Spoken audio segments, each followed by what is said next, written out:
Mga bulungan. Parang mga ahas na gumagapang sa sahig ng opisina, paikot sa kanyang mga paa, umaakyat sa kanyang likuran. Isang flash ng kamera. Nakakasilaw. Pagkatapos ay isang pangalan.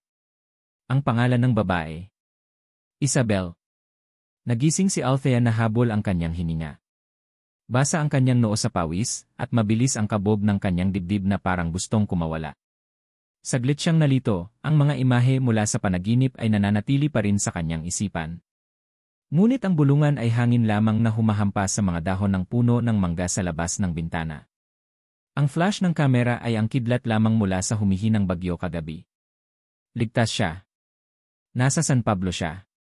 Malayo sa bangungot ng Giese. Dahan-dahan, ipinikit niya ang kanyang mga mata at pinakiramdaman ang init sa magkabilang gilid niya. Sa kanyang kanan, si Liam, ang kanyang panganay, ay mahimbing na natutulog, ang maliit nitong bibig ay bahagyang nakaawang. Sa kanyang kaliwa, si Liana, na may kaparehong mukha ng kanyang kakambal, ay gumalaw ng bahagya at naglabas ng isang maliit na ungol. Ang kanyang mga anghel. Ang kanyang lakas. Ang kanyang lahat. Hinaplos niya ang malambot na buhok ni Liam, pagkatapos ay ang pisngi ni Liana. 2 taon. 2 taon na ang nakalipas mula nang talikuran niya ang lahat para sa kanila. Para sa 2 buhay na ito na bunga ng isang gabing puno ng kalungkutan, pangungulila, at mga pangakong napako. Sa maliit na bayang ito sa Laguna, siya si De Reyes, ang kawawang biyuda na maagang iniwan ng asawa. Isang kwentong binuo niya mula sa mga piraso ng kasinungalingan para protektahan ang kanyang mga anak. Isang kwentong tinanggap ng mga mababait niyang kapitbahay nang walang tanong. Dito, simple lang ang buhay. Payapa. Ngunit sa mga gabing tulad nito, kapag dumadalaw ang mga anino ng kahapon, nararamdaman niya ang bigat ng kanyang mga lihim. Ang bigat ng pagiging mag-isa. Bumangon siya ng walang ingay, nagtungo sa bintana, at tinanaw ang bukang liwayway. Ang hangin ay sariwa at malinis, amoy lupa at ulan. Ibang-iba sa hangin ng syudad na amoy usok at ambisyon. Kailangan niyang maging matatag. Para kina Liam at Liana, gagawin niya ang lahat. Kahit na ang ibig sabihin nito ay habambuhay na pagtakbo mula sa multo ng isang lalaking minsan niyang minahal. Ang multo ni Xian Sandoval.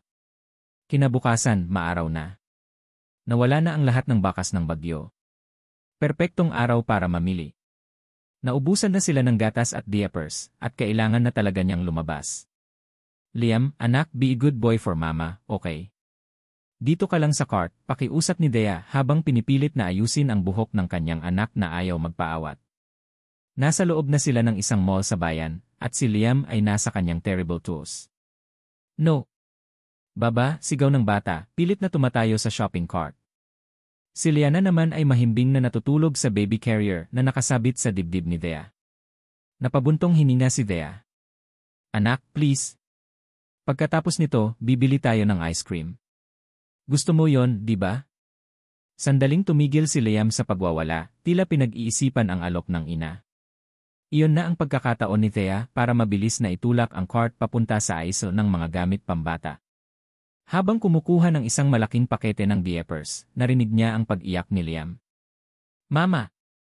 Choo-choo train, sigaw nito, itinuturo ang isang maliit na laruang tren sa kabilang estante. Okay, kukunin natin. Huwag ka nang umiyak, sabi ni Thea, pakiramdam niya ay pinagtitinginan na siya ng mga tao. Pinunasan niya ang luha sa pisngi ng anak at inabot ang laruan. Pero huli na. Nagsimula na ang isang malakas na pagnawa. Pagod na si Thea. Pagod na pagod. Ang simpleng pagpunta sa mall ay parang isang napakalaking hamon. Habang sinusubukan niyang patahanin si Liam, naramdaman niya ang isang presensya sa kanyang likuran. Kailangan mo ba ng tulong, miss? Ang boses na yon. Isang boses na pamilyar. Isang boses na 2 taon niyang sinubukang kalimutan. Isang boses na hanggang ngayon ay bumabagabag pa rin sa kanyang mga panaginip. Nanigas si Thea sa kanyang kinatatayuan. Ang lahat ng ingay sa paligid, ang mga anunsyo sa mall, ang tawanan ng mga tao, ang pag-iyak ni Liam ay biglang naglaho. Dahan-dahan siyang lumingon. At ang mundo niya ay tumigil sa pag-ikot. Nakatayo doon si Xian Sandoval. Suot ang isang simpleng itim na polo shirt at maong, ngunit kahit sa ganoong kasuotan, ay hindi maitatago ang aura ng kapangyarihan na bumabalot sa kanya. Ang panga niyang minsan nang hinaplos ni Thea. Ang mga matang minsan nang tinitigan siya na para bang siya ang buong mundo nito. Nakita ni Thea ang pagbabago sa mukha ni Xian. Mula sa magalang na pag-aalok ng tulong, napalitan ito ng pagkalito, at pagkatapos ay ng lubos na pagkabigla nang makilala siya. Thea, halos pabulong na sabi nito. Hindi makapagsalita si Thea. Ang tanging gusto niyang gawin ay kunin ang kanyang mga anak at tumakbo. Tumakbo ng mabilis tulad ng ginawa niya noon. Ngunit bago pa man siya makagalaw, ang mga mata ni Xian ay bumaba mula sa kanyang mukha patungo sa umiiyak na bata sa shopping cart. Tumigil si Xian. Tinitigan niya si Liam. Tinitigan niya ang mukha nito, ang buhok, ang hugis ng mga mata. Nakita ni Thea ang dahan-dahang pagkaunawa sa mga mata ni Xian. Ang itsura ni Liam ay isang maliit na kopya ng lalaking nasa harapan niya. Walang duda. Hindi maikakaila. Ang hangin ay naging mabigat. Hindi makahinga si Thea. Tumingin muli si Xian sa kanya, ang mga mata nito ay puno ng napakaraming tanong at sakit. Humakbang ito palapit, ang boses ay nanginginig ngunit may diin. Thea. Anak ko ba siya? Para kay Xian Sandoval, ang tanong ay hindi isang tanong. Isa itong bala na tumama sa mismong sentro ng kanyang pagkatao, nagpabingi sa kanya sa lahat ng ingay sa paligid. Anak ko ba siya? Ang mga salitang iyon ay hindi lang lumabas sa kanyang bibig, umalingaw ang mga ito mula sa isang kaluluwang 2 taon nang naghahanap. Tinitigan niya ang bata. Ang buhok nitong itim at medyo kulot sa dulo. Ang hugis ng ilong. At higit sa lahat, ang mga mata nitong, kahit na puno ng luha, ay may kaparehong determinasyon na nakikita niya sa salamin tuwing umaga. Para siyang nakatingin sa isang maliit na bersyon ng sarili niya. Ang tibok ng kanyang puso ay umakyat mula sa dibdib papunta sa kanyang lalamunan. Pag-asa. Desperation. Kagalakan. Paninisi sa sarili. Lahat ay naghalo-halo sa isang malakas na agos. Nakita niya ang gulat at takot sa mga mata ni Thea. Ang babaeng hinanap niya sa bawat sulok ng Maynila, sa bawat posibleng koneksyon na mayroon siya, ay nakatayo sa harap niya ngayon at hawak ang pinakamalaking sikreto ng kanilang nakaraan. Bago pa man siya makapagsalita ulit, kumilos si Thea. Mabilis. Desidido. Hinawakan nito ang kanyang braso, ang mga daliri nito ay mariing bumaon sa kanyang balat. Sumama ka sa akin, utos nito, ang boses ay mahina ngunit puno ng galit. Hinila siya ni Thea palayo sa aisle, palayo sa mga matang mapanuri, papunta sa isang sulok malapit sa fire exit.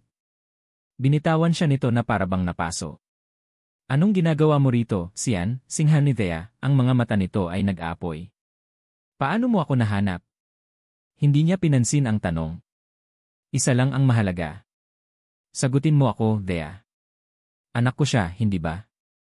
Umiling si Thea, ngunit ang pag-iling niya ay hindi matatag. Wala kang pakialam dito. Ang buhay ko ay buhay ko. Umalis ka na. Hindi, mariing sabi ni Xian. Hindi ako alis hanggat hindi mo sinasabi sa akin ang totoo. Napansin niya ang baby carrier sa dibdib ni Thea. May isa pang bata, mahimbing na natutulog, hindi alintana ang tensyon sa pagitan nila. Ngunit ang kanyang isip ay nakatuon lamang kay Liam, sa batang kamukhang kamukha niya. Wala kang karapatang magtanong, sabi ni Thea, ang boses ay nanginginig sa pinipigilang emosyon. Nawala sa iyo ang karapatang yan noong pinili mo siya. Noong pinili mo ang kasal nyo. Isang matalim na kirot ang tumusok sa puso ni Xian. Tama siya. Sa isang banda, tama si Thea. Ngunit hindi niya alam ang buong kwento. Hindi niya alam ang impyernong pinagdaanan niya. Thea, mag-usap tayo. Please, pakiusap niya. Ngunit ang pader sa paligid ni Thea ay mas mataas at mas matibay na ngayon. Tinalikuran siya nito, mabilis na itinulak ang cart, at naglakad palayo nang hindi na muling lumilingon. Naiwan si Xian na nakatayo doon, pakiramdam ay sinampal. Pero habang pinagmamasdan niya ang papalayong anyo ni Thea at ng anak nila, isang bagong determinasyon ang pumuno sa kanya. Hindi. Hindi na ulit. Hindi na niya hahayaang mawala ito sa kanya. Mabilis siyang lumabas ng mall at sumakay sa kanyang sasakyan. Naghintay siya, ang kanyang mga mata ay nakatutok sa entrance. Ilang minuto pa, lumabas si Thea, bitbit ang ilang supot ng pinamili, habang pilit na pinapakalma si Liam na nasa kanyang mga braso. Sumakay sila sa isang tricycle. Sinundan niya ito. Habang nagmamaneho sa mga kalsada ng San Pablo na hindi niya kabisado, ang isip ni Xian ay bumalik sa nakalipas na 2 taon. Naalala niya ang araw na tinapos niya ang kasunduan nila ni Isabel. Ang galit sa mga mata ng ama nito, ang pagbabanta na wawasakin nito ang Sandoval Corp. Naalala niya ang galit ng sarili niyang ama na tinawag siyang tanga dahil isinakripisyo ang negosyo para sa isang simpleng sekretarya. Ngunit wala siyang pakialam. Mas gugustuhin niyang harapin ang pagbagsak ng kumpanya kaysa mabuhay sa isang kasinungalingan. Pagkatapos noon, hinanap niya si Thea. Bumalik siya sa apartment nito pero wala na ito. Nagtanong siya sa mga kaibigan nito sa opisina, ngunit walang nakakaalam kung nasaan ito. Para siyang naglaho na parang bula. Ang bawat araw na lumipas na hindi niya ito nakikita ay isang parusa. Ang bawat gabi ay puno ng pagsisisi. Bakit hindi siya lumaban para dito noon pa man? Bakit siya naging duwag? Pagkatapos ng 1 taon ng bigong paghahanap, nilunok niya ang kanyang pride at umupa ng isang private investigator. Mahusay ang investigador, ngunit magaling din magtago si Thea. Maraming maling lead. Maraming nasayang na pera at oras. Hanggang sa 1 linggo na ang nakalipas. Isang tawag. Sir, may lead ako. Isang Alve Reyes. Byuda raw. May isang anak na lalaki. Nasa San Pablo, Laguna. Nang makita niya ang mga litratong ipinadala ng investigador, alam niyang si Thea na iyon. At ang bata sa litrato ay nagpatigil sa kanyang mundo. Kaya't nagplano siya. Hindi siya pwedeng basta-basta na lang sumulpot. Tatakbuhan lang siya ulit nito. Kailangan niyang mag-isip ng paraan para maging aksidente ang kanilang pagkikita. Ang mall ang pinakamagandang lugar. At ngayon, heto siya, sinusundan ang tricycle na maghahatid sa kanya sa katotohanan. Huminto ang tricycle sa harap ng isang simpleng bahay na bungalow na papalibutan ng mga halaman. Bumaba si Thea at ang mga bata. Mabilis silang pumasok sa loob. Ipinark ni Xian ang kanyang sasakyan sa di kalayuan sa ilalim ng isang puno. Pinatay niya ang makina. Naghintay siya. Ilang sandali pa, bumukas ang pinto. Ngunit hindi si Thea ang lumabas. Isang lalaking nasa mga 50 anyos, may matipunong pangangatawan na halatang sanay sa mabibigat na gawain. Ang mukha nito ay seryoso at ang mga mata nito ay matalas. Nakita ng lalaki ang sasakyan ni Xian. Naglakad ito palapit. Bumaba si Xian ng sasakyan. Ito na siguro ang ama ni Thea. Kailangan niyang maging magalang. Magandang hapon po, bati ni Xian. Tinitigan siya ng lalaki mula ulo hanggang paa. Sino ka? Anong kailangan mo rito? Tanong nito, ang boses ay walang bahid ng pagiging palakaibigan. Ako po si Xian Sandoval. Kailangan ko po sanang makausap si Thea.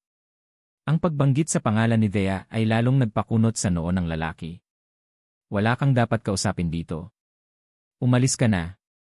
Pakiusap po. Mahalaga po ito, git ni Xian. Para sa isang taga-Maynila na tulad mo, walang mahalagang bagay dito sa probinsya. Kaya kung ako sa'yo, bumalik ka na sa kung saan ka man galing, sabi ng lalaki bago siya talikuran. Ngunit bago pa man ito makapasok sa gate, bumukas muli ang pinto. Lumabas si Thea, ang mukha ay isang maskara ng pagkainis. Itay, ako na po ang bahala, sabi niya sa ama. Pagkatapos ay hinarap niya si Xian, ang mga mata ay kasing lamig ng yelo. Ano pa bang gusto mo? Ang totoo, Thea. Yun lang. Napapikit si Thea na para bang sinusubukan niyang kontrolin ang kanyang sarili. Nang magmulat siya, may isang bagong determinasyon sa kanyang mukha. Isang determinasyong nakasakit kay Xian. CJ. Gusto mo ng totoo, sabi niya. Anak mo si Liam. Ang pag-amin ay tumama kay Xian nang may lakas ng isang tren. Totoo nga. May anak siya. Ngunit hindi pa tapos si Thea. At ngayon na alam mo na, dugtong niya, ang bawat salita ay patalim na tumatak sa kanya, maaari mo siyang makita, pero hanggang doon na lang. Isang beses. Pagkatapos nito, umalis ka na. Huwag ka nang babalik. Huwag mo nang guluhin ang buhay namin. Binuksan niya ang gate, pumasok, at isinara ito ng may kalabog. Ang tunog na iyon ay sumisimbolo sa pagsasara ng pinto sa anumang pag-asa na meron si Xian. Naiwan siyang nakatayo sa labas, kasama ang ama ni Thea na masama pa rin ang tingin sa kanya bago ito sumunod sa anak sa loob. Pakiramdam ni Xian ay nawalan siya ng hangin. Inamin nito, ngunit kasabay noon ay ang isang hatol. Napatingin siya sa bintana ng bahay. Nakita niya ang anino ni Thea na buhat-buhat si Liam. Ang kanyang anak. Sumakay siya pabalik sa kanyang sasakyan. Ngunit hindi niya pinaandar ang makina. Tinitigan niya lang ang bahay habang dahan-dahang lumulubog ang araw. Ang mga ilaw sa loob ay isa-isang sumindi. Ang dating siyan ay marahil susuko na. Aalis. Susunod sa utos ni Thea. Ngunit hindi na siya ang dating siyan. Hindi na siya ang duwag na nagpadala sa takot. Habang ang dilim ay tuluyang bumalot sa paligid, ipinikit niya ang kanyang mga mata at bumulong sa katahimikan ng kanyang sasakyan, isang pangako sa sarili niya at sa pamilyang nasa loob ng bahay na iyon. Hindi ako alis, Thea. Hindi na ulit. Kinagabihan, walang tulog si Althea. Pabalik-balik siya sa kanyang kama, iniisip ang bawat salitang binitawan niya kay Xian. Ang lamig sa kanyang boses, ang diin sa bawat utos na umalis ito. Inaasahan niyang susunod ito. Inaasahan niyang, tulad ng dati, tatalikuran siya nito kapag naging mahirap na ang sitwasyon. Ngunit may isang bahagi sa kanya, isang maliit, hangal na bahagi, na umasang hindi. Tuwing ilang minuto, sumisilip siya sa bintana, tinitingnan ang madilim na kalsada sa labas. Umaasang makita ang pag-alis ng pamilyar na itim na sasakyan. Ngunit hanggang sa mag-umaga, naroon pa rin ito, nakaparada sa ilalim ng puno, isang tahimik na testamento ng pagmamatigas nito. Napasabunot siya sa sariling buhok. Ano ba ang gusto niya? Bakit hindi na lang siya umalis? Nang mag-umaga, pinilit ni Thea na kumilos na para bang normal ang lahat. Naghanda siya ng almusal, pinakain sina Liam at Liana. Ang bawat kilos niya ay mekanikal, ang kanyang isip ay nasa lalaking nasa labas ng kanyang bahay. Nang buksan niya ang pinto para damhin ang hangin ng umaga, halos mapatalon siya sa gulat. Nakatayo si Xian sa labas ng kanilang gate, kausap si Aling Nena, ang pinakatsismosa nilang kapitbahay. May daladalang dalawang malalaking paper bag si Xian, at nakangiti ito habang nakikipag-usap sa matanda. Isang ngiting pampisikal, ngunit ang mga mata nito ay nakatuon sa kanya. Naku, Thea, iha, bati ni Aling Nena, ang mga mata ay kumikinang sa pagkamausisa. Itong poging bisita mo pala nagdala ng almusal. Ang aga-aga, ang sweet naman. Naramdaman ni Thea na namula ang kanyang pisngi. Hindi ko po siya bisita, Aling Nena. Ay, ganun ba? Akala ko'y kamag-anak ng yumaon mong asawa. Hawig na hawig kasi sa anak mong si Liam, walang preno na sabi ng matanda. Nanigas si Thea. Iyon ang kinatatakutan niya. Ang mga tanong. Ang mga haka-haka. Salamat sa pandesal, Hijo. Mauna na ako, paalam ni Aling Nena, ngunit alam ni Thea na ang balitang ito ay kakalat sa buong kapitbahayan bago pa man mananghalian. Nang silang dalawa na lang ni Xian ang naiwan, hinarap niya ito, ang galit ay muling nag-aalab. Ano na naman to, Xian? Almusal, simpleng sagot nito, itinaas ang mga paper bag, pandesal at mainit na tsokolate. Paborito mo? Ang simpleng pangungusap na iyon ay parang isang suntok sa kanyang sikmura. Naalala pa nito. Kahit pagkatapos ng lahat, naalala pa rin nito ang maliliit na detalye tungkol sa kanya. Hindi ko to kailangan. At lalong hindi ka namin kailangan. Umalis ka na, sabi niya, kahit na ang puso niya ay sumisigaw ng ibang bagay. Hindi ito sumagot.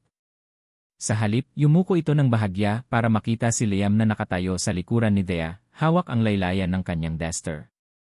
Hi, champ, malambing na sabi ni Xian. Gusto mo ng pandesal? Agad na nagliwanag ang mukha ni Liam. Sal! Sal, sigaw nito. Bago pa man makapalag si Thea, naibigay na ni Xian ang isang supot kay Liam. Walang nagawa si Thea kundi kunin ang isa pa at padabog na isara ang gate. Mula sa bintana ng kusina, habang pinapakain niya si Liana, pinanood niya si Xian. Hindi ito umalis. Umupo lang ito sa hood ng kotse nito, tahimik na nagmamasid sa kanilang bahay. Anong klaseng laro ito? Maya-maya, lumabas si Liam sa bakuran para maglaro ng kanyang bola. Aksidenteng gumulong ang bola palabas ng gate. Mabilis na tumayo si Xian, pinulot ang bola at ibinalik ito sa bata. Salamat po, magalang nasabi ni Liam, isang bagay na itinuro sa kanya ni Thea. Ngumiti si Xian, isang tunay na ngiti ngayon na umabot sa kanyang mga mata. You're welcome, little man. Gusto mo bang maglaro? Nag-alinlangan si Liam at tumingin sa kanyang ina na nakatayo na ngayon sa may pinto. Nakita ni Thea ang pananabik sa mga mata ng kanyang anak. Pananabik para sa isang ama. Isang bagay na hindi niya kayang ibigay. Tumango siya ng bahagya, isang senyales na pumapayag siya. Sumunod na oras, pinanood niya mula sa bintana ang dalawa. Naghabulan sila. Nagtawanan. Pinagpasa-pasahan ang bola. Nakita ni Thea ang purong kagalakan sa mukha ni Liam, isang kagalakang bihira niyang makita. At nakita niya ang pagmamahal at pangungulila sa mga mata ni Xian. Isang parte niya ang natutuwa. Ang anak niya ay masaya. Ngunit isang parte rin ang nasasaktan. Ang eksenang ito, isang ama at isang anak na naglalaro, ay isang pangarap na matagal na niyang isinuko. Bakit ngayon pa ito nangyayari? Sinabi ko na sa'yo, anak. Napalingon si Thea. Nakatayo sa likuran niya ang kanyang ama, si Mang Tomas, dala ang isang tasa ng kape. Ang mukha nito ay seryoso. Huwag kang magpadala sa mga matatamis niyang salita, anak. O sa mga pakitang tao niya. Ang mga taong tulad niyan, sanay sa laro. Kapag nakuha na nila ang gusto nila o nagsawa na, aalis din yan. At sino ang maiiwang umiiyak? Kayo lang ng mga bata. Alam ni Thea na tama ang kanyang ama. Iyon ang lohikal na pag-iisip. Ngunit ang puso niya ay nalilito. Bigla, narinig nila ang isang malakas na iyak. Wah! Mabilis silang napatingin sa labas. Nadapa si Liam habang tumatakbo at ngayon ay may gasgas sa tuhod. Bago pa man makakilos si Thea, siksian na ang unang dumating sa tabi ng bata. Binuhat niya ito ng may pag-iingat. Okay lang yan, champ. Malakas ka, di ba? Dadalhin kita kay mama, narinig ni Thea na sabi ni Xian, ang boses ay puno ng pag-aalala. Dinala ni Xian si Liam papasok ng bahay. Agad na kinuha ni Thea ang kanyang anak. Habang pinapatahan niya si Liam, kumuha si Xian ng first aid kit mula sa kanyang sasakyan. Siya na mismo ang naglinis ng sugat at naglagay ng band-aid na may cartoon character. Ginawa niya ang lahat ng may kahusayan at pag-ingat na parabang sanay na sanay siyang gawin ito. Tinitingnan lang sila ni Mang Tomas, hindi nagsasalita, ngunit kitang-kita ang pagsusuri sa kanyang mga mata. Nang tumahan na si Liam at masayang pinagmamasdan ang kanyang bagong band-aid, humarap si Xian kay Thea. Okay na ba siya? Tumango lang si Thea, hindi makapagsalita.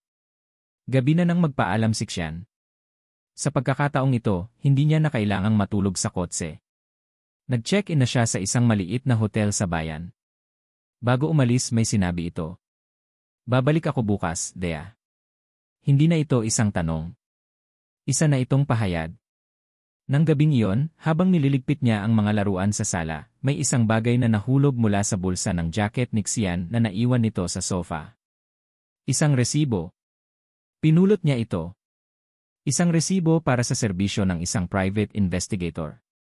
Ang petsa, 1 linggo na ang nakalipas. Ang pangalan ng kliyente, Xian Sandoval. Ang subject ng investigasyon, Althea Reyes.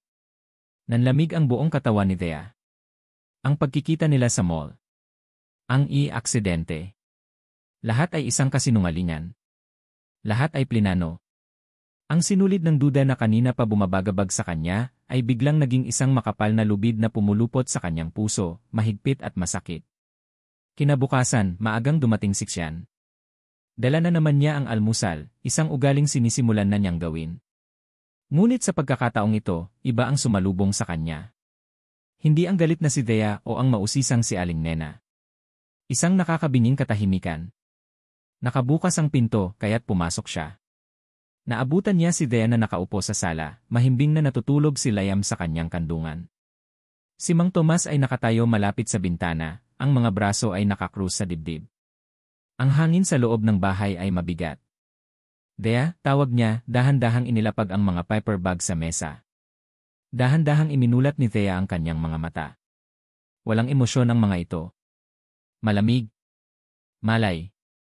Iniabot niya ang natutulog na si Liam sa kanyang ama, na agad namang dinala ang bata sa silid. Ngayon, silang dalawa na lang. Tumayo si Thea. Sa kamay niya ay may hawak siyang isang lukot na papel. Ang resibo. Ano to, Xian? Tanong niya, ang boses ay kalmado, ngunit may pahiwatig ng isang paparating na bagyo. Itinapon niya ang resibo sa mesa. Aksidente ba talaga ang lahat? O bahagi lang din to ng isang magandang plano? Tinitigan ni Xian ang resibo. Nahuli siya.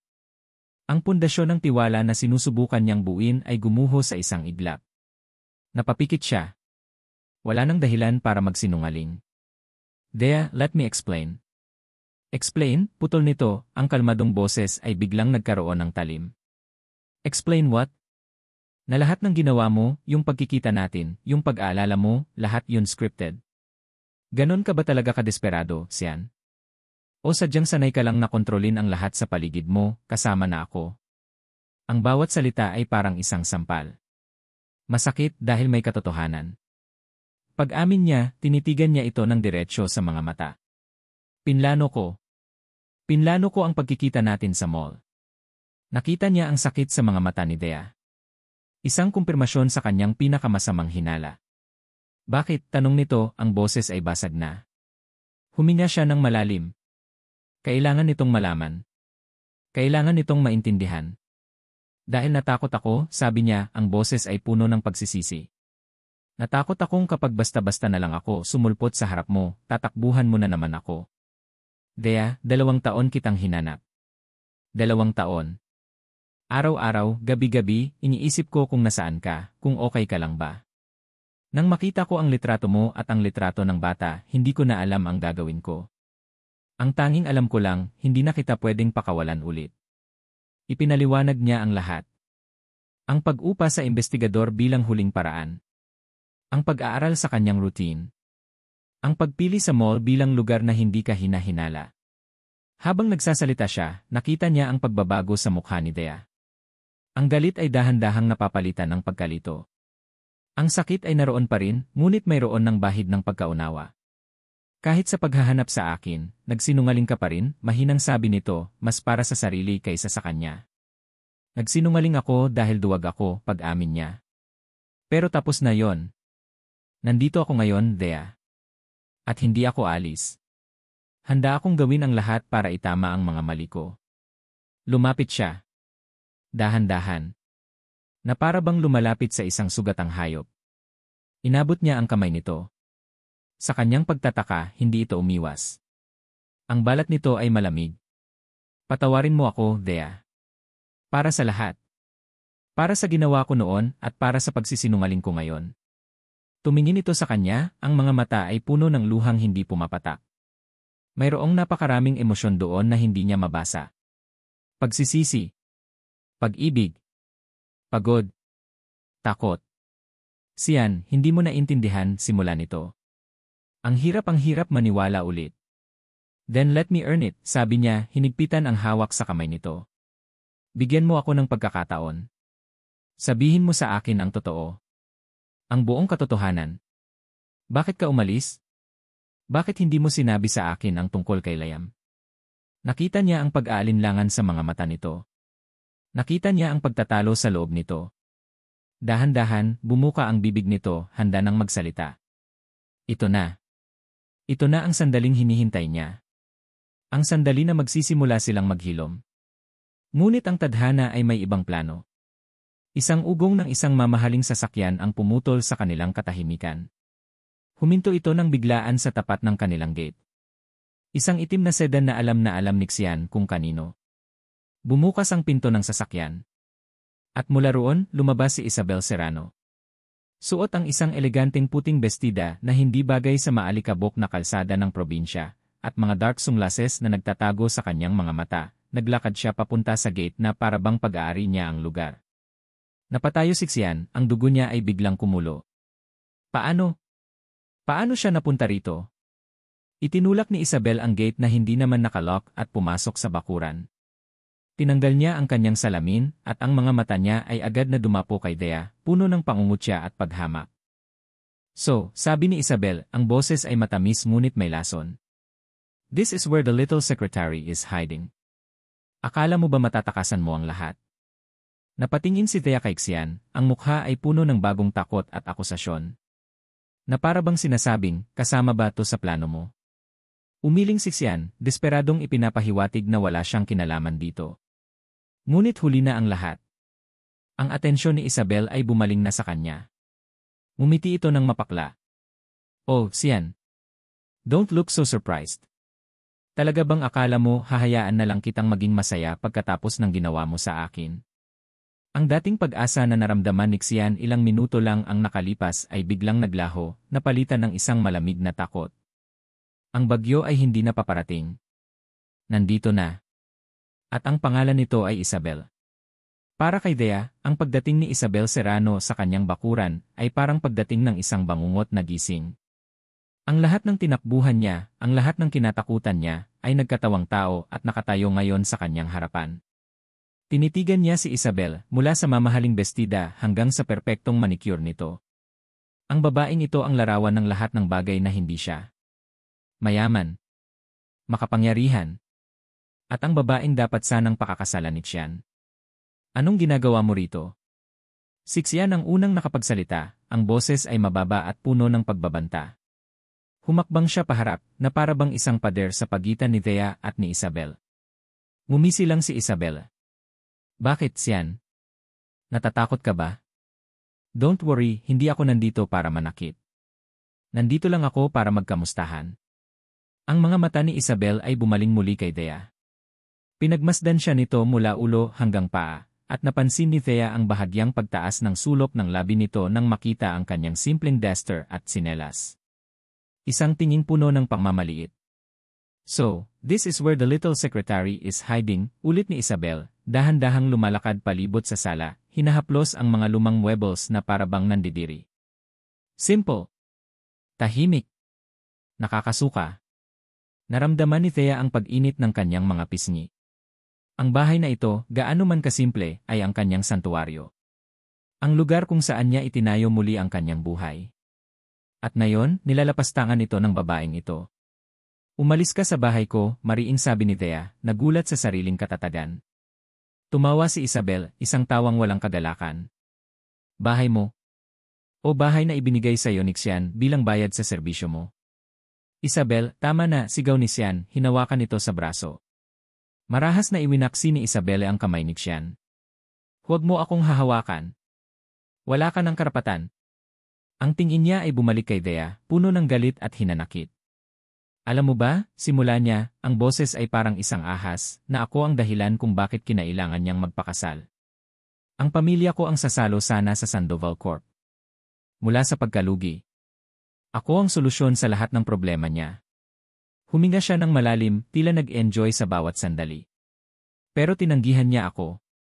Tinanggihan niya ang lahat ng yon. Para kanino? Para sa isang katulad mo. Isang sekretaryang nabuntis niya lang. Ang bawat salita ay tumagos sa puso ni Thea. Totoo. Lahat ng yon ay totoo. Siya ang dahilan. Siya ang problema. At ngayon, patuloy ni Isabel, ang tingin ay nagpapalipat-lipat sa kanilang dalawa, dahil sa iyo, Xian, napahiya ang pamilya ko. Napahiya ako. Akala mo ba hahayaan ko lang yon? Sisirain ko siya at sisirain kita. Ang kanyang mga mata ay muling bumaling kay Thea, puno ng isang malamig na pangako. Gusto mo ba talagang manirahan dito ng payapa? Sa maliit na bayang ito kung saan lahat ay magkakakilala. Ano kaya ang sasabihin nila kapag nalaman nilang ang byuda na si Althea Reyes ay hindi naman talaga byuda? Nanlamig si Thea. Hindi. Ano kaya ang sasabihin nila kapag nalaman nilang isa ka lang palang kabit? Patuloy ni Isabel, ang bawat salita ay isang patak ng lason. Isang kerida. Isang homewrecker. Isang babaeng sumira sa isang nalalapit na kasal. Tama ine, sigaw ni Thea, ang mga kamay ay nanginginig. Bakit? Natatakot ka ba, ngisi ni Isabel? Dapat lang. Dahil sisiguraduhin kong malalaman ng buong San Pablo ang katotohanan. At kapag nangyari yon, saan ka pa pupunta? Saan mo pa itatago ang anak mo sa kahihiyan? Si Liam. Naalala niya si Liam. At si Liana. Ang kanyang mga anak. Tumingin siya kay Xian. Nakita niya ang galit at desperasyon sa mukha nito. Sinusubukan nitong magpaliwanag, ngunit wala ng salitang lumalabas sa bibig nito. At sa sandaling iyon, lahat ng piraso ay nagkabit-kabit sa isipan ni Thea. Ang pag-amin ni Xian na plinano niya ang lahat. Ang biglaang pagdating ni Isabel. Lahat ng ito ay konektado. Ang mga salita ni Isabel, ako ang dahilan kung bakit kinailangan niyang magpakasal, ay umalingaw-ngaw sa kanyang isip. Ang sinasabi ni Isabel ay tugma sa pinakamatinding takot niya. Na si Xian ay bumalik hindi dahil sa pagmamahal, kundi dahil sa obligasyon. O mas malala pa, dahil gusto nitong patunayan ang isang bagay kay Isabel. At siya at si Liam ay mga piyesa lang sa laro nilang dalawa. Ang kaunting tiwala na nagsimulang tumubo sa puso niya ay nalanta at namatay. Ang pag-asa ay naging abo. Ang sakit ay napalitan ng isang malamig at matigas na galit. Galit kay Isabel. Galit kay Xian. At higit sa lahat, galit sa sarili niya dahil sa isang saglit, naniwala na naman siya. Pinunasan niya ang luhang nagbabadyang pumatak. Ayaw niyang ipakita sa babaeng ito na mahina siya. Tumingin siya kay Xian, ang mga mata niya ay walang buhay. Ang lalaking minahal niya, ang ama ng kanyang mga anak, ay mukha ng ayong isang estranghero. Isang sinungaling. Narinig mo siya, sabi niya, ang boses ay kasing lamig at kasing tigas ng bato. Umalis ka na. Dea, please, wag kang maniwala sa kanya. Magpapaliwanag ako, pakiusap ni Xian, ang boses ay puno ng desperasyon. Ngunit hindi na niya ito pinakinggan. Ang pader na kanina lang ay may mga lamat na, ngayon ay muling tumibay, mas mataas, mas matatag, at walang kahit anong siwang. Sinabi ko, umalis ka na, ulit niya, mas malakas ngayon. Tumingin siya sa dalawang taong nagdala ng gulo sa kanyang tahimik na mundo. Umalis na kayong dalawa sa buhay namin habang buhay. Pagkasabi noon, tinalikuran niya sila. Pumasok siya sa kanyang silid at nilock ang pinto, iniwan ang dalawa sa sala para tapusin ang kanilang sariling lason. Isinubsob niya ang kanyang mukha sa unan at doon, sa katahimikan, hinayaan niyang bumuhos ang mga luhang kanina pa niya pinipigilan. Nawala na ang lahat. Muli. Ang pagsara ng pinto ng silid ni Thea ay parang isang hatol ng kamatayan. Naiwan si Xian sa sala kasama ang babaeng sumira sa lahat. Ang mukha ni Isabel ay nagliliwanag sa tagumpay. Kita mo na, Xian. Ganon lang kadali sirain ang muntinyong paraiso, sabi nito, ang boses ay puno ng pagmamalaki. Isang galit na hindi pa nararamdaman ni Xian noon ang biglang kumulo sa kanyang loob. Hindi ito ang galit ng isang negosyanteng nalugi, ito ang galit ng isang lalaking nakitang sinaktan ang kanyang pamilya. Umalis ka na, utos niya, ang boses ay kalmado, ngunit may bigat na nakakatakot. O, aalis din ako, sagot ni Isabel, kinuha ang kanyang mamahaling bag, pero hindi pa ako tapos. Ngumiti ito ng masama. Pupunta ako sa plaza ng bayan. Sa palengke. Sa simbahan. Sisiguraduhin kong sa paglubog ng araw, ang pangalan ni Althea Reyes ay magiging kasing dumi ng putik na tinatapakan ko. Bago pa man makakilos si Xian, mabilis na itong lumabas ng bahay at sumakay sa kanyang kotse. Pinaandar nito ang makina at umalis, iniwan si Xian sa isang ulap ng alikabok at desperasyon. Hindi. Hindi niya hahayaang mangyari iyon. Walang pag-aalinlangan, sumunod si Xian. Hindi niya alam kung ano ang kanyang gagawin, ngunit alam niyang hindi niya maaaring iwan si Thea para harapin ito mag-isa. Gaya ng inaasahan, naabutan niya si Isabel sa plaza ng bayan. At nagsimula na ito. Nakatayo ito malapit sa isang grupo ng mga kababaihan, kasama na roon si Aling Nena. Ang boses ni Isabel ay malakas at malinaw, idinisenyo para marinig ng lahat. Siya nga. Ang babaeng yon na nagpapanggap na biyuda. Isa siyang ahas. Inakit niya ang fayan ko, sinira ang aming pamilya, at ngayon ay nagtatago dito kasama ang anak niya sa pagkakasala. Ang mga tao ay nagsimulang magbulungan. Ang kanilang mga tingin ay nagpapalipat-lipat mula kay Isabel, patungo sa direksyon ng bahay ni Thea. Nakita ni Xian ang pagbabago sa mukha ni Aling Nena, mula sa pagkamausisa, naging pagkabigla, at pagkatapos ay panunumbat. Ang laso ni Isabel ay mabisa. Kumakalat ito ng mabilis. Hindi na niya kayang manood lang. Isabel, sabi niya, ang boses niya ay hindi pa sigaw ngunit may bigat na pumutol sa lahat ng bulungan. Lahat ng mata ay napunta sa kanya. Naglakad siya papunta sa gitna hanggang sa kaharap na niya si Isabel. Ang galit sa kanyang dibdib ay napalitan ng isang malinaw at malamig na determinasyon.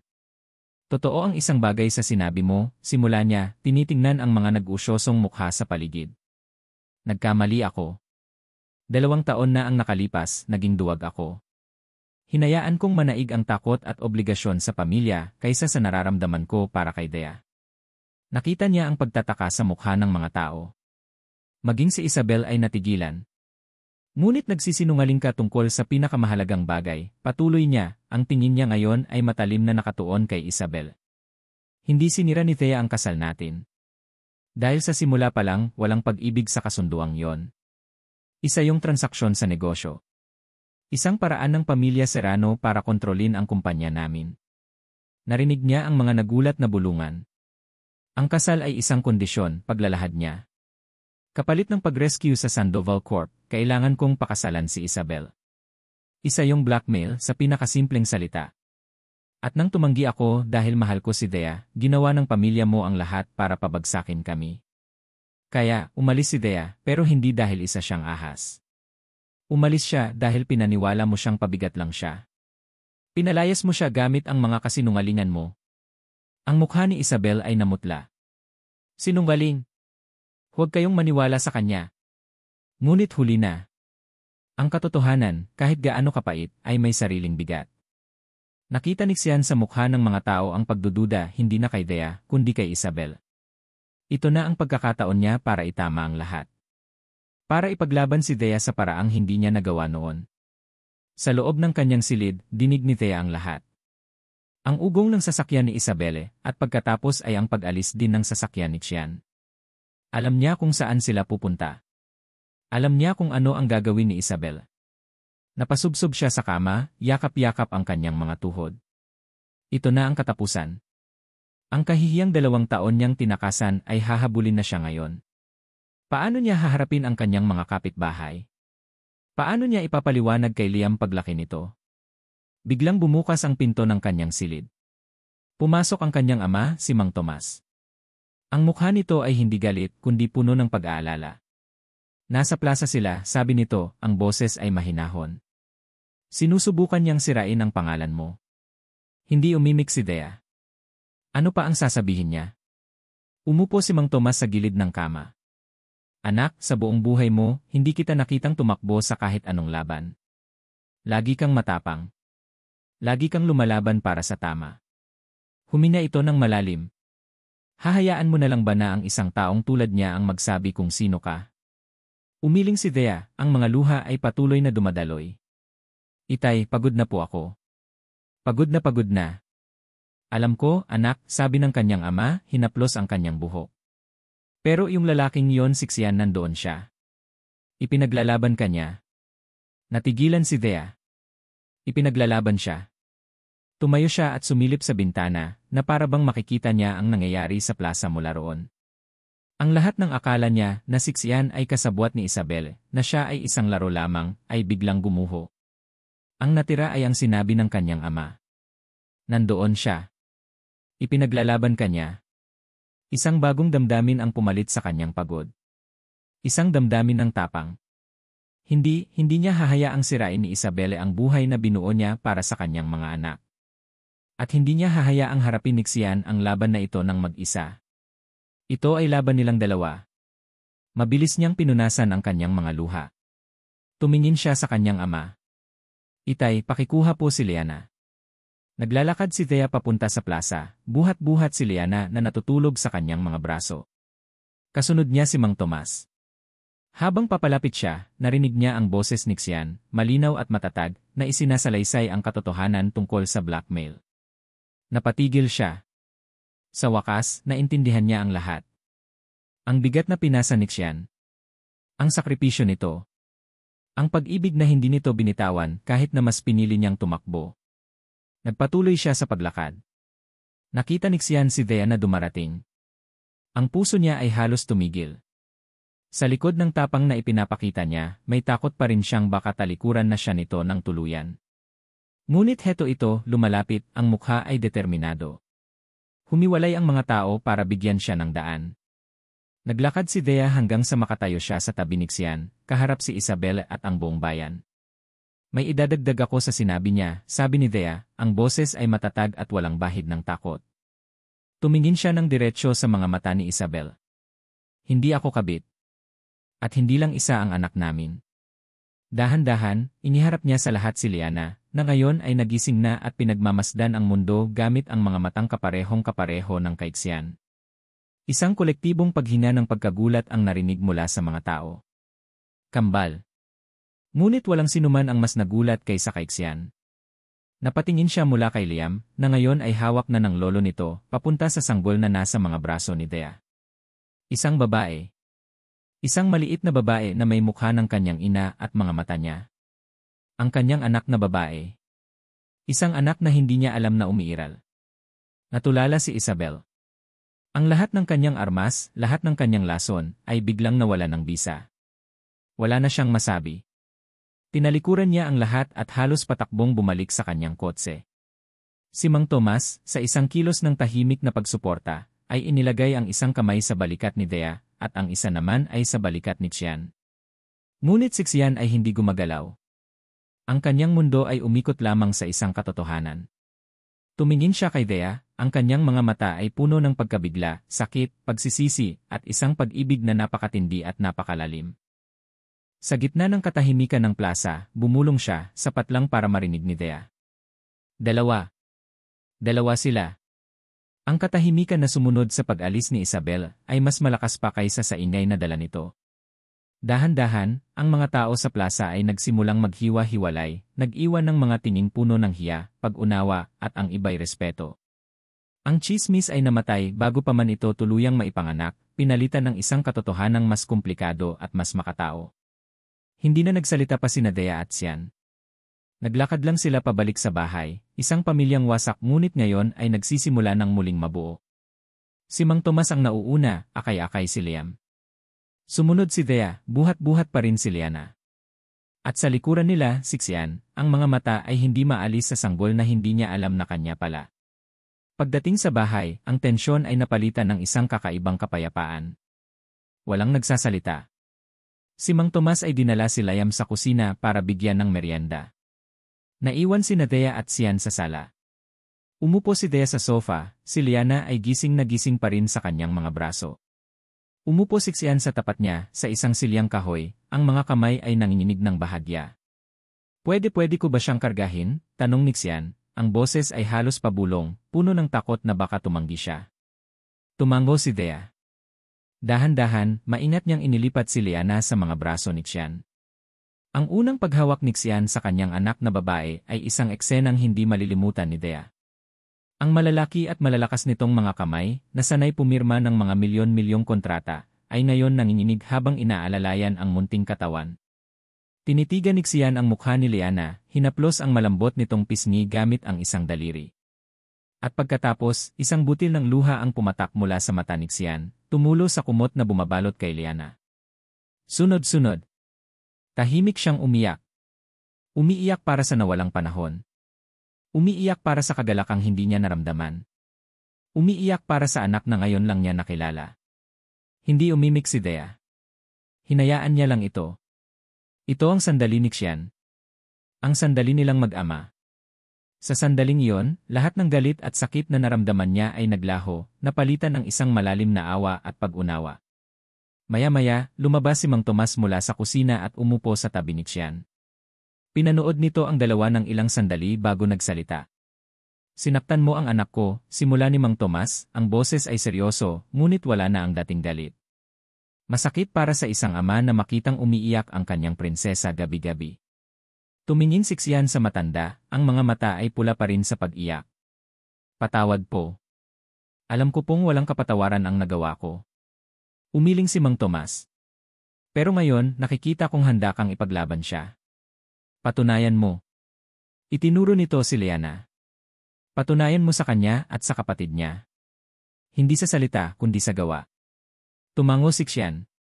Gagawin ko po. Araw-araw. Iyon lang. Isang simpleng usapan sa pagitan ng dalawang lalaki, ngunit para kay Dea, iyon ay isang kasunduan. Isang pagtanggap. Nang gabing iyon, pagkatapos matulog ng mga bata, niyaya ni Xian si Dea na maglakad. Nagpunta sila sa pampang ng lawa ng San Pablo, isang lugar na madalas puntahan ni Dea kapag gusto niyang mapag-isa. Ang buwan ay bilog at maliwanag, ang sinag nito ay sumasayaw sa ibabaw ng tahimik na tubig. Bakit hindi mo sinabi sa akin ang tungkol sa kanya? Tanong ni Xian, binasag ang katahimikan. Huminga ng malalim si Dea. Dahil natakot ako. Si Liam ang katibayan na may koneksyon tayo. Pero si Liana siya ang sikreto ko. Siya ang huling pader na itinayo ko para protektahan ang sarili ko. Kung sasaktan mo ulit ako, kung iwan mo kami, at least mayroon akong isang bagay na sa akin lang. Alam kong mali. Makasarili. Pero iyon ang tanging paraan na alam ko para mabuhay. Tumingin siya kay Xian, handa nang humingi ng tawad. I'm sorry, Xian. I'm sorry kung ipinagkait ko sa iyo ang karapatang makilala siya. Umiling si Xian at hinawakan ang kanyang kamay. Ang init nito ay gumapang sa kanyang buong katawan. Huwag kang humingi ng tawad, Dea. Ako ang dapat humingi ng tawad. Kung naging matapang lang sana ako noon, hindi ka na sana kailangang magtayo ng mga pader. Tinitigan nila ang isa't isa, ang liwanag ng buwan ay nasa kanilang mga mukha. Ang lahat ng sakit, lahat ng kasinungalingan, lahat ng takot ay nasa pagitan nila. Ngunit sa pagkakataong ito, hindi na ito isang harang. Isa na itong tulay. Hindi ko hihilingin na pakasalan mo ako ngayon, sabi ni Xian, hinigpitan ang hawak sa kanyang kamay. Ang mga salitang iyon ay nagulat kay Dea. Masyado pang maaga. Masyado pang maraming sugat. Ang hihilingin ko lang, patuloy niya, ay bigyan mo ako ng pagkakataong ipakita sa iyo, at sa mga anak natin, araw-araw, na karapat-dapat ako. Hayaan mo akong suyuin ka ulit. Hayaan mo akong ligawan ka sa paraang tama. Sabay nating bubuin ang pamilya natin. Sa tamang paraan. Walang takot. Walang lihim. Tumingin si Thea sa lawa, pagkatapos ay sa lalaking nasa tabi niya. Ang lalaking minahal niya, sinaktan siya, at ngayon ay handang gawin ang lahat para muling buuin siya. Ang paghilom ay hindi magiging madali. Magiging mahaba ang proseso. Ngunit sa unang pagkakataon sa loob ng 2 taon, naramdaman niyang hindi na siya nag-iisa. Ngumiti siya. Isang tunay na ngiti na nagmula sa kanyang puso, isang ngiting umabot sa kanyang mga mata. Tumango siya. Hinawakan nila ang kamay ng isa't isa, ang kanilang mga anino ay nagiging isa sa ilalim ng liwanag ng buwan. Walang perpektong katapusan. Walang fairy tale. Ito ay isang simula. Ang simula ng kanilang totoong kwento, isang kwentong binuo hindi sa kawalan ng mga peklat, kundi sa tapang na mahalin at pagalingin ang bawat isa sa kanila. At dito nagtatapos ang kwento ni Dea at Xian, kasama ang kanilang mga anghel na sina Liam at Liana. Mula sa kaibuturan ng aking puso, maraming salamat sa inyong walang sawang pagsubaybay at pakikinig. Salamat sa bawat minutong inilaan nyo upang samahan si Dea sa kanyang paglalakbay, mula sa takot at pagtatago, hanggang sa pagharap sa katotohanan ng may buong tapang. Ang pagsulat sa kwento nila ay isa ring paglalakbay para sa akin. Nais kong lumikha ng isang salaysay na hindi lang basta tungkol sa kilig o sa mga perpektong happily ever after. Nais kong isulat ang isang pag-ibig na totoo, isang pag-ibig na nasusugatan, nagkakamali, ngunit sa huli, natututong maghilom. Dahil ang tunay na pag-ibig ay hindi tungkol sa paghahanap ng isang taong walang mali, kundi tungkol sa pagtanggap sa mga peklat ng nakaraan at sa tapang na magpatawad, hindi lang sa iba, kundi pati na rin sa ating mga sarili. Ang kwento ni Thea at Xian ay isang paalala na sa kabila ng pinakamatinding sakit, laging may puwang para sa pag-asa at pangalawang pagkakataon. Ngayon, nais ko namang marinig ang inyong saloobin. Ano ang inyong naramdaman? Aling bahagi ng kwento ang pinakatumatak sa inyong puso? Huwag po kayong mag-atubiling ibahagi ang inyong mga komento sa ibaba. Ang bawat isa ay mahalaga sa akin. Hanggang sa muli nating pagkikita sa susunod na kwento. Ako po ang inyong manunulat, laging nagpapasalamat.